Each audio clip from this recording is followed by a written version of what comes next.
Okay, so ito na yung software. Medyo na-late tayo, pero testing natin. So, na-download natin, ba't na-close ko? Wait. Nasa yan? Techware. Techware.co. Na-download natin sa techware.co and peripherals, Phantom Plus Elite. Hindi dyan. Software. Yan. Dito natin na-download.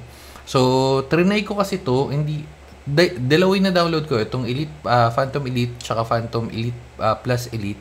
So, ito yung gumana sa akin. And, ito yan, na-download natin parehas. So, after natin ma-extract, and ito yung software.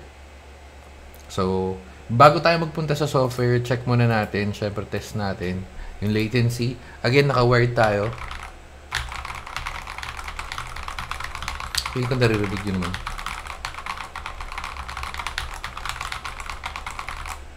Medyo matagal bumaba. Matagal bumaba pero sige, okay na yan. Pero anyway, ito yung itsura pala. Sorry. Ay, yan. I'm familiar siya sa ano, yung parang may gantong keycaps yung GMK. Nakalimutan ko yung title or yung ano, yung pangalan ng keycaps na yun. Pero ganun yung ilobo ako. Pero ganun yung ano, ganun yung itsura. Tapos syempre NKRO test. Kita nyo naman NKRO. Wala na settings. Out of the box NKRO na siya. Yan. And ito pa yung software. Ito pa yung software. Sorry. Ito pa yung software. Ayan. Ito yung download ko. Naka-close ko lang. Pero anyway, typing test tayo. Refresh. Kaya mag-refresh. Control R. Okay. Testing. Medyo madilim yung camera pa kasi. Hindi, kaya mo na, madilim. Okay lang yan. So, refresh muna natin. Then, test tayo. Wait lang. Sorry.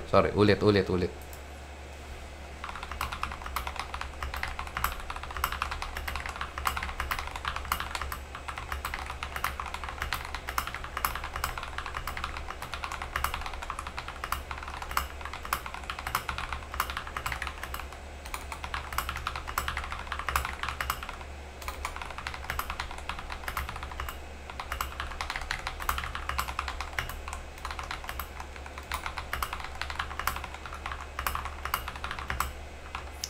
May, ito na nga, sabi ko na nga, may naririnig akong ibang tunog. Ito, wait. Medyo ayan. Oops, sorry. Pero kasi pag ito, ayun o. So, yung pinipindot, nung nag-space ako.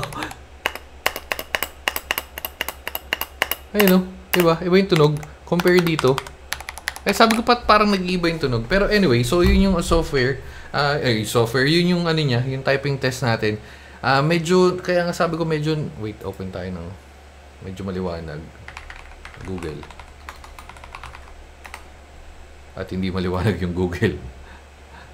Hindi maliwanag yung Google, man. Yung typing test.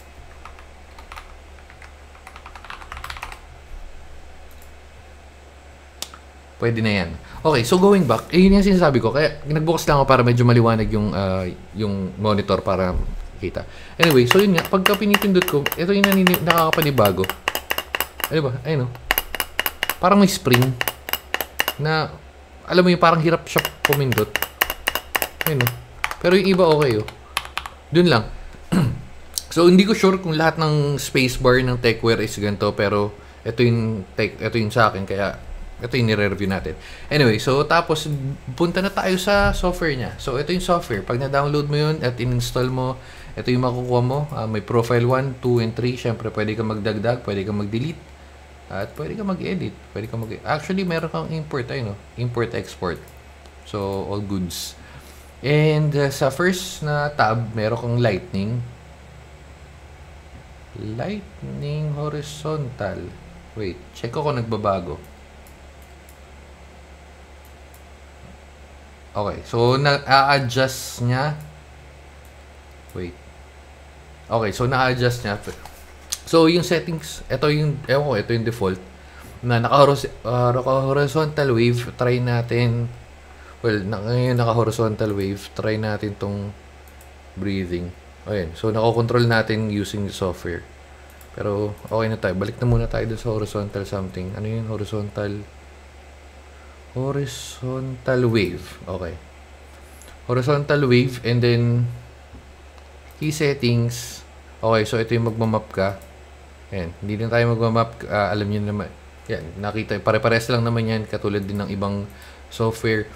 Itong software nila, parang ito yung medyo siya kakaiba yung itsura compared dun sa iba. Pero, yan. Pero syempre, pare-pares naman ng function yan. Macro, ayun nga. Yung nagtatanong, anong silbi ng macro? Ibig sabihin, kasi yung ginagamit kong auto hotkey, meaning, kahit anong keyboard ang isaksak ko, using auto hotkey is kahit anong macro, pare-parehas lang yun. Unlike yung sa keyboard, pag ganito, magma-macro ka, halimbawa, magsisave ka ng template, ng email man, or kung ano man template na trip mo, using the keyboard, pwede yun. So, gagamitin mo sa Windows, lilipat ka ng Mac, pwede yun. So, yun yung macro. And, music. Okay. Music.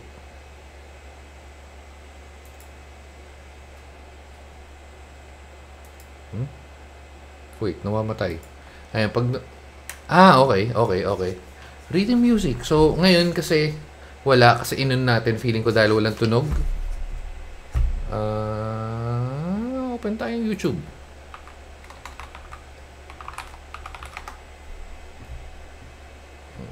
NCS. Okay.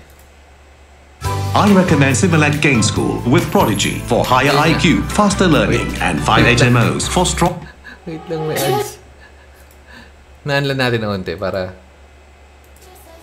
Ayun, no?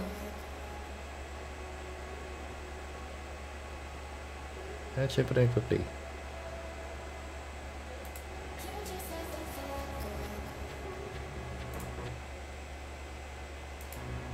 Kasama rin pati volume.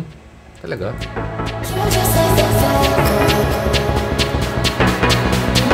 Okay, so yun. Kasama pati volume.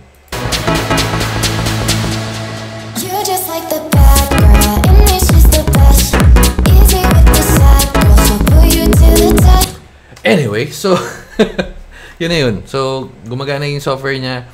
So far, parang ito yung medyo malinis-linis. Yata, parang ito yung isa sa mga malinis na UI ng mga keyboard software. Ayun, so ito yung TechWare Phantom Plus versus dito. Ito yung gamit ko kasi, going back. At kaya dito ko siya kinukompare nung nakaraan yan. Kasi, tulad nga ng pareha sila ng layout. Ito yung mas trip kong layout sa ngayon na. Ito yung sa main computer natin, well, different dun sa Mac and sa PC natin. Pero, yan. Maganda kasi yung maganda yung keycaps niya. Actually, ayun, yung parang black lang siya, di ba? Pero pag yung may ilaw, ang ganda ng ilaw. Ayun, so ito na nga, yung TechWare Elite Plus, mas mura talaga siya, parang nasa, wait lang, check na natin ngayon. Shopee.com.